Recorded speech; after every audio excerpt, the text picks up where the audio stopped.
Okay, and I would really love to clear that up earlier. We did talk about the different ways, assuming that could be used, but whether an EBT card is good as cash. If I've got one, I can give it to you. You can go to any place that accepts the card, and you can get as much. If it's a $300 card, you can get $300 worth of food or other items approved by that card. If I want to sell you that card, I can get it almost face value or pennies on the dollar.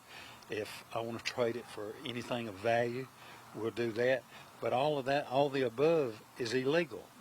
The government gives it to families that really need help in obtaining food, groceries to put on the table to feed not only the children but the person that receives the card too, the family. And its original intent was a wonderful thing, but like everything else, there's always loopholes or ways around some way to abuse this. Even as well as intended as it is, it's just full of holes that it can be misused as. Do the average people that receive it use it for groceries? Absolutely. But then it doesn't take many people, and it will come out in court just exactly how it was used. Was it used for, as we said before, pennies on the dollar? We talked about that. We talked about actually swapping it for drugs. I'm not 100% sure. I'm not at liberty to discuss it because that is one of the things that will come out in the courtroom. And so we saw today, obviously, this is a pretty big family. What can you say to the hostility of the situation? It is a big family, and the people that know RC and his family get along with them just fine. Some of them shot, some of them had prior knowledge. We as a law enforcement had heard it, some time back, but it's just like working any other kind of case. If you don't have somebody to get inside the inside circle and help you with it, you're not going to crack that circle. And 6 months ago, we got inside that circle. Okay, and you said that was just kind of a tip, a break. It was the break we had been hoping for and looking for. And when we knew we were not set up to handle anything like that. And the GBI had already had prior knowledge to it too. They didn't have anything to go on until the break came.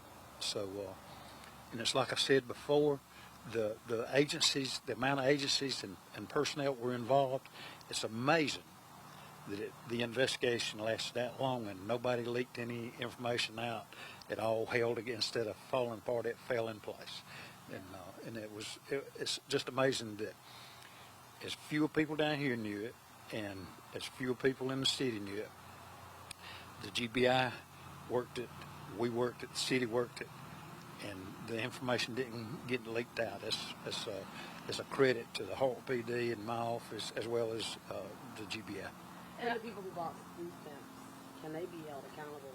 Pardon? Who sold their food stamps, can they be held accountable? The Department of Agriculture that issues out these cards, they will deal with the people who did give up their cards one way or the other, whether it was freely handing it over and didn't get anything back, or if it was for money or for drugs or whatever, how the transaction was made. It was not a legal transaction. Like I say, they were made to go to the grocery store and put groceries on the table for the kids.